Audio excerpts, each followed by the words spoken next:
aujourd'hui continuer ce sujet très intéressant de Shomer Keone. On va voir la Gemara dans Masechet Brachot. On va lire, on va la traduire ensemble, Bezrat Hashem. Amar Rav Huna.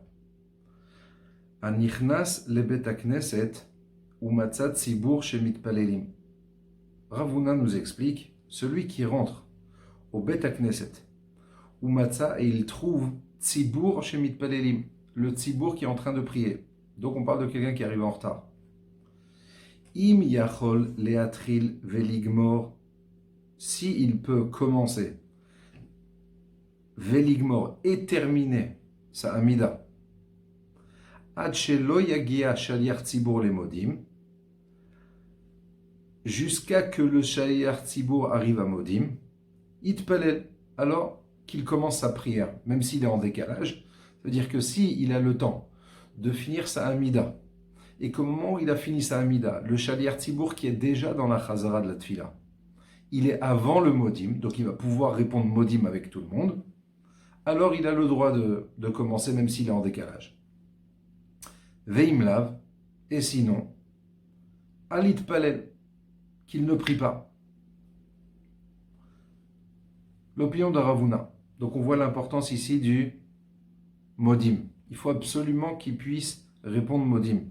Certains expliquent que le problème de modim, en fait c'est Tosfot, mais ce n'est pas le passage qu'on va étudier. Tosfot nous dit que le problème avec modim, ce n'est pas le texte, ce n'est pas l'importance de lire le texte. Le problème ici, avec ce modim, c'est que lorsque le shaliach tzibur arrive à modim, tout le tzibur ensemble répond modim des rabbanan, c'est-à-dire le modim qui est écrit dans les sidurim en petit, d'accord, qu'on appelle le modim des rabbanan. Et à ce moment-là, on se prosterne, le shaliach tzibur se prosterne, et nous aussi on se prosterne. Seulement moi qui suis dans ma amida, tout le monde se prosterne, mais moi je ne suis pas du tout à cet endroit-là.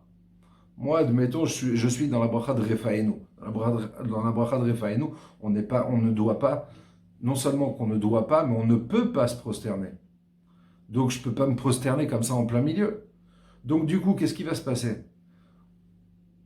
Tout le monde au Bet HaKnesset se prosterne, et moi je reste comme ça, droit, figé. C'est comme si en fait j'étais en train de dire, écoute, tout le monde se prosterne à Kaviachol, pas Kaviachol, tout le monde se prosterne à Kadosh Baruch Hu, et moi non, Chas Veshalom. Ça c'est très grave. Donc nous dit Rav Huna, écoute, si tu as le temps de terminer ta amida, et qu'au moment où tout le monde va faire modim, tu pourras te prosterner avec tout le monde et lire modim, parce que de toute façon tu auras fini ta amida, alors il n'y a pas de problème. Mais sinon, tu ne peux pas faire ça. Pourquoi? Parce qu'une fois de plus, tu vas avoir l'air de quelqu'un qui, chas v'shalom, remettra en question ce que le tzibur sont en train de faire. Ce que tout le monde est en train de se prosterner à Kadosh Baruch Hu. Ça, c'est Rav Huna. Rabbi Yoshua ben Levi Amar, Rabbi Yoshua ben Levi Echolek, et il dit, Im yachol leatril veligmor, si il peut commencer et terminer sa amida, ad shelo yagia shaliach tzibur lekdusha, avant que le shaliach tzibur arrive à la kdusha, nakdisha, venaritzach, itpalel, alors à ce moment-là, je peux commencer. Veimlav, et sinon, alitpalel. Donc, lui, Rabbi Yoshua ben Levi, nous dit, écoute, si tu peux commencer ta amida et tu auras le temps de terminer avant que le shaliach tzibur arrive à la kdusha, et donc tu pourras répondre avec tout le monde la kdusha, parce que pendant la tfila, on ne peut pas s'interrompre, ni pour modim, ni pour la kdusha. Donc il nous dit, écoute, si tu peux finir ta amida, et donc tu vas gagner la kdusha, ça va. Mais sinon, tu vas rater la kdusha. D'accord? Donc tu ne peux pas commencer. Donc c'est intéressant de voir quoi, pour Rav Huna, la première opinion, la Kdusha n'est pas importante, parce que de toute façon, aussi bien d'après Rav Huna que Rabbi Yoshua ben Levi, je ne peux pas m'interrompre. Alors on a l'impression, quand on lit comme ça ces deux opinions, on a l'impression que d'après Rabbi Yoshua ben Levi, bon, on s'en fiche pas mal de la Kdusha. Moi, ce qui est important, c'est au moment où on va se prosterner. Mais la Kdusha, c'est pas la peine. Et Rabbi Yoshua ben Levi, non, la Kdusha, c'est important. Non, bien sûr que la Kdusha, c'est important pour tous les deux. Alors à ce moment-là, pourquoi Rav Huna tolère que je rate la Kdusha, parce que je ne vais pas pouvoir répondre, alors que lui, Rabbi Yoshua ben Levi, nous dit non, il n'y a pas de problème. Pardon. Pas Rabbi Yoshua, il nous dit, il n'y a pas de problème. Au contraire, c'est oui un problème, donc je ne tolère pas que tu commences ta Amida si tu rates la Kedusha. L'Agmara pose la question, Bemai kamiflige. Dans quoi sont-ils en désaccord? Sur quel point ils sont cholkim, Ravuna et Rabbi Yoshua ben Levi? L'Agmara explique, Mar Savar, monsieur pense, c'est-à-dire l'un pense, Yachid Omer Gdusha. L'un pense, Rashi sur place nous explique, en fait c'est Ravuna. Ravuna, lui, il pense que le particulier, quand il fait sa Amida, tout seul, pas avec le Tzibour, il a le droit de lire la Gdusha. Donc en vérité, ça vient répondre à la question qu'on a posée auparavant. De dire, mais quoi, d'après Ravuna, c'est pas grave si je rate la Gdusha, de toute façon, je peux pas répondre. Avec le Tzibour, je peux pas m'interrompre. Répond la Gemara, non. Tu sais ce qu'il pense Ravuna? Ravuna, il pense que si il y a ici, dans la synagogue, on est au moins 10 personnes. Maintenant, moi, je suis arrivé en retard, donc du coup, je suis en décalage, donc je ne prie pas avec le Tzibour. Ça s'appelle, je suis considéré comme quelqu'un qui prie tout seul. Mais, c'est un petit peu quand même différent avec quelqu'un qui prierait chez lui à la maison, c'est que j'ai un Tzibour avec moi ici au Beth Knesset. Lui, Ravuna, il dit, eh ben, dans ce cas-là, quand tu vas lire ta Amida, tu vas dire Baruch Ata Hashem Akel Akadosh, au lieu de passer à Tachonen, tu vas dire Nagdishar tout seul. Tout seul dans ton texte, tu vas dire Nagdishar, Venarissa, Karazel, Zevamar, Kadosh, Kadosh, Kadosh. Alors que je suis tout seul à lire ma Amida. Je ne suis pas du tout avec le Tzibour. Mais Ravuna, lui, considère à partir du moment où j'ai un Tzibour ici dans le Beth Knesset, donc ça s'appelle que je prie Beyachid, mais avec un Tzibour, donc je peux lire Nagdishar.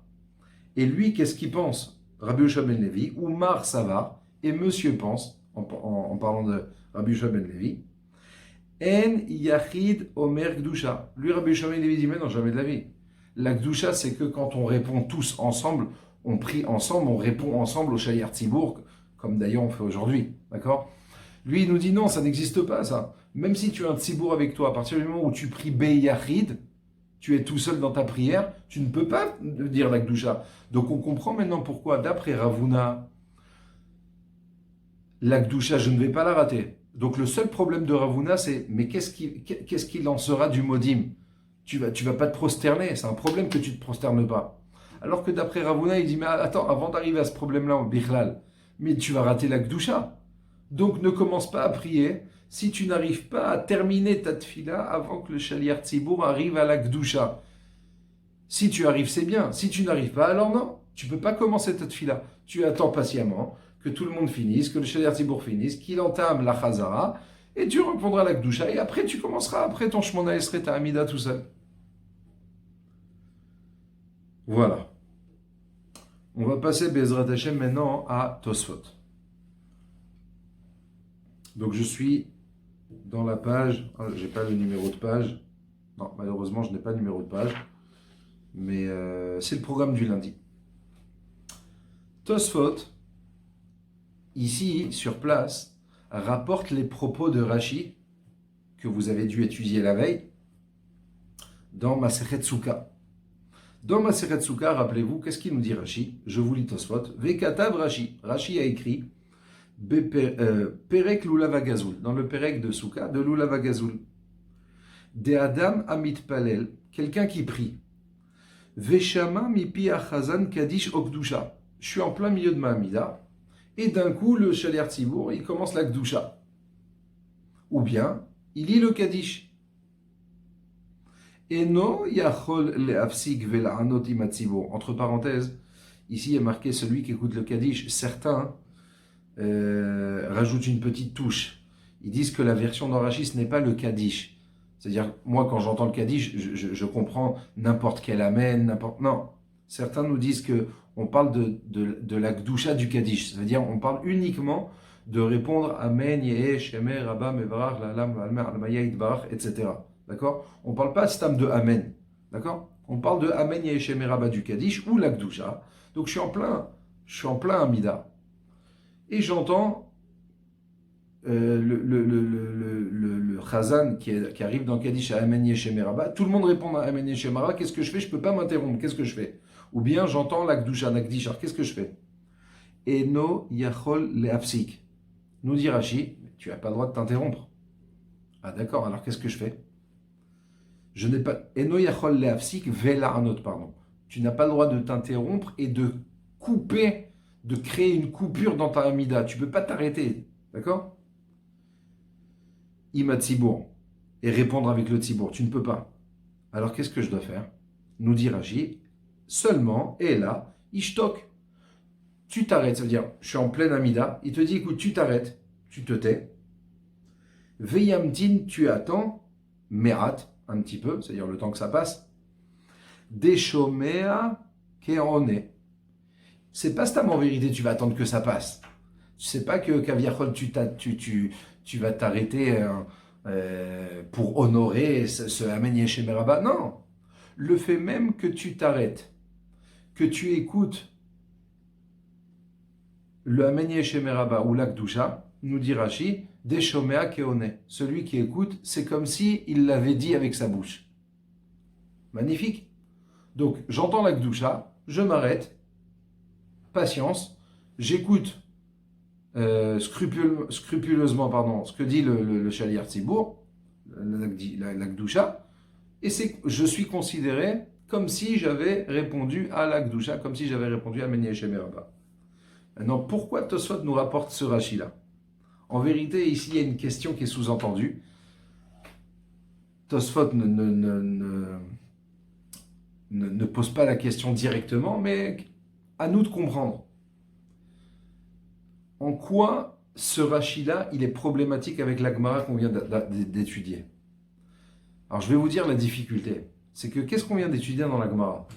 On nous dit comme ça, écoute, Machloket entre Rav Huna et Rabbi Yoshua ben Levi, quelqu'un qui arrive au Beit HaKnesset, il est en retard, et donc du coup, il risque de rater, d'après Rabbi Yoshua ben Levi, l'Akdusha, ou bien d'après Rav Huna, il risque de rater le Modim. Qu'est-ce qu'il fait?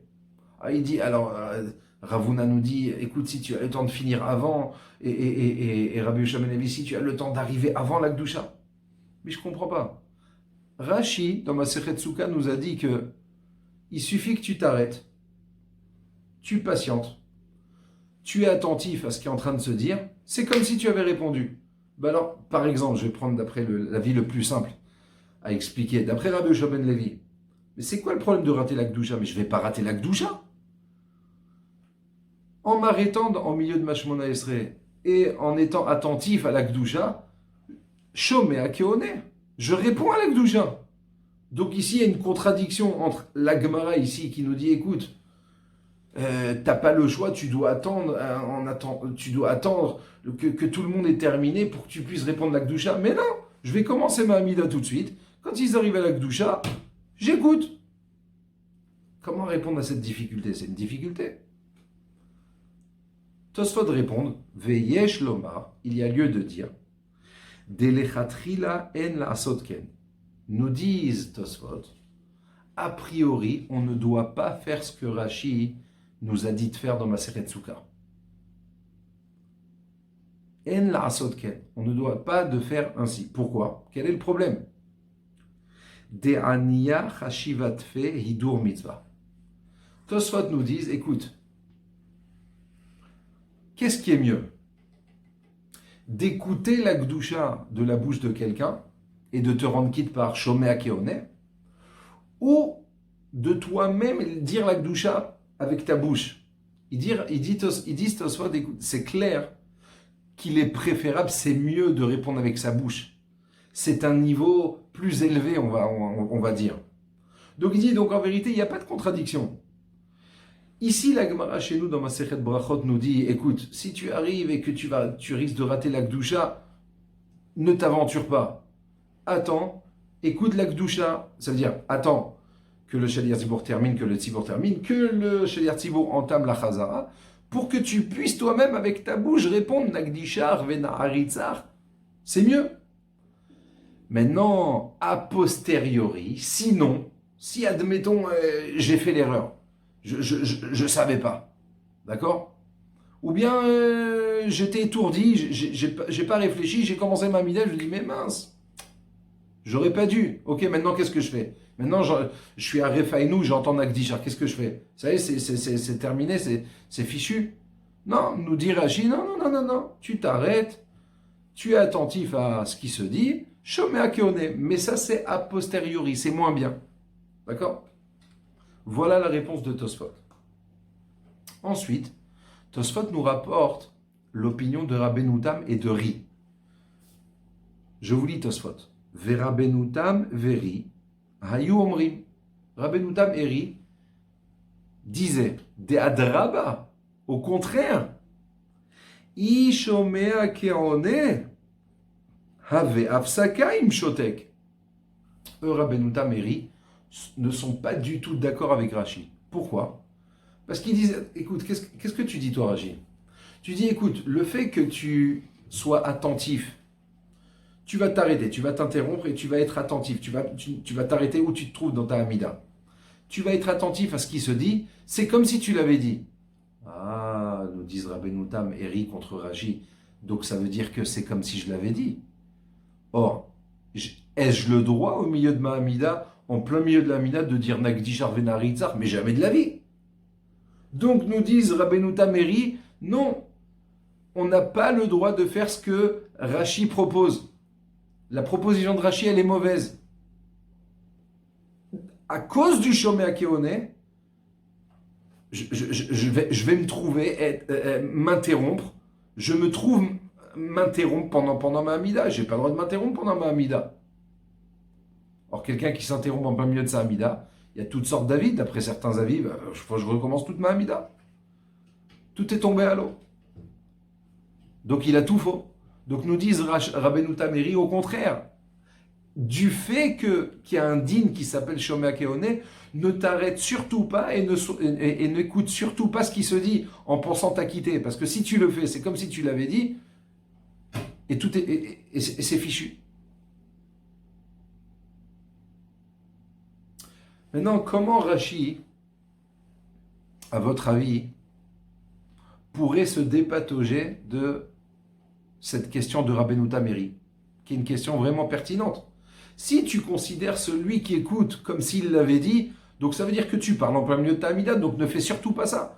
Donc eux, ils disent, Rashi, ton explication, elle est mauvaise, et donc l'avis qui est à retenir, c'est ce qui a marqué ici dans la Gemara. C'est-à-dire qu'en vérité, la Gemara ici, elle ne nous dit pas, écoute, le mieux c'est de faire ça, mais sinon, tant pis, fais comme Rashi. Non, il n'y a pas de Rashi. Pour Rabbeinu Tam et Ri, Rashi, il a tout faux. C'est mauvais de faire ça. Donc la seule alternative que j'ai, c'est, écoute, si tu peux finir avant que le Shaliat Tzibour entame la Gdusha, ça passe. Si tu ne peux pas, tu ne le fais pas. Et si tu l'as fait par erreur, ne t'arrête surtout pas. Qu'est-ce que Rashi pourrait répondre à cette question? À mon avis, à mon humble avis, Rashi est d'accord en fait avec l'explication de Tosfot. À savoir que c'est vrai qu'il y a un din qui s'appelle Shomea Keone.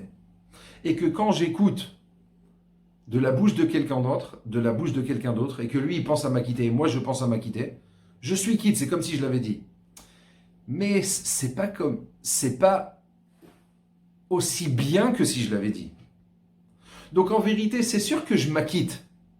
Mais est-ce que à ce point-là, lui qui a fait la bracha et moi qui a écouté, c'est la même chose? On est identiques? C'est sûr que non. Lui, il a un niveau au-dessus de moi. Moi, je me suis acquitté. Il est quitte, je suis quitte, tout le monde est quitte, c'est magnifique. Mais est-ce que moi qui a écouté, c'est comme si vraiment je suis au même niveau de celui qui a sorti ces mots-là de sa bouche? Non. Donc en vérité, Rashi peut très bien expliquer à Rabbeinu Tam et Ri, mais non. Shomea Keone n'est pas au même niveau que celui qui a lu la bénédiction. Bien entendu qu'il est quitte comme celui qui a fait la bénédiction. Mais est-ce qu'il est d'un niveau semblable? Pas à ce point-là. Donc c'est pour ça que la question de dire, mais attends, tu t'interromps? Non, je ne me suis pas interrompu. Je me suis rendu quitte sans m'interrompre. Et voilà, ça s'appelle Shoma Keone.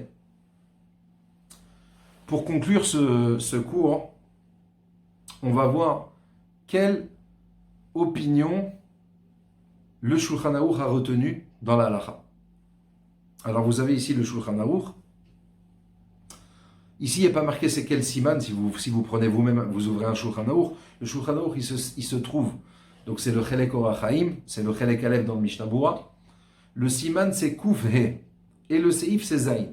Et regardez ce que nous dit le Shulchan Aruch, je vous le lis. Eno Posek, nous dit le Shulchan Aruch, tu ne t'interrompras pas. L'Ole Kaddish, ni pour répondre au Kaddish. Velole Gdusha, ni pour répondre à Nagdishar, le Kaddish, comme je vous avais expliqué, Amen Yeshem Meraba, on ne parle pas du Amen, d'accord? Ni tu t'interromps pour répondre à Amen Yeshem Meraba, ni tu t'interromps pour répondre la Gdusha avec tout le Tzibour. Alors qu'est-ce que je fais? J'ai raté alors, j'ai tout faux. Non, non, non, non. Et là, Ishtok, seulement il se taira. Veyechaven, et il se concentrera. Lema chez Omer Shaliar Tzibour. À ce que dit le Shaliar Tzibour. Je vais me concentrer aux paroles du Shaliar Tzibour. Veyehe keone. Et il sera considéré comme s'il avait répondu à la Gdusha. Donc Tosfot, le Shulchan Aruch tranche clairement, non pas comme l'opinion de Rabbeinu Tam et de Ri qui disent mais attends, si tu t'arrêtes et tu écoutes, ça veut dire que tu parles, tu t'interromps dans ta tefila, t'as tout faux, tu dois tout recommencer. Non, non, non, non. Le Shulchan Aruch a tranché comme l'opinion de Rashi, à savoir que si tu t'arrêtes et tu te concentres sur ce que dit le Shaliar Tzibour, la Gdusha, le Amen Yeshem Meraba, tu es quitte, mais tu n'es pas pour autant considéré comme quelqu'un qui s'est interrompu. Je vous remercie de m'avoir écouté. Baruch Adonai La'olam. Amen ve Amen.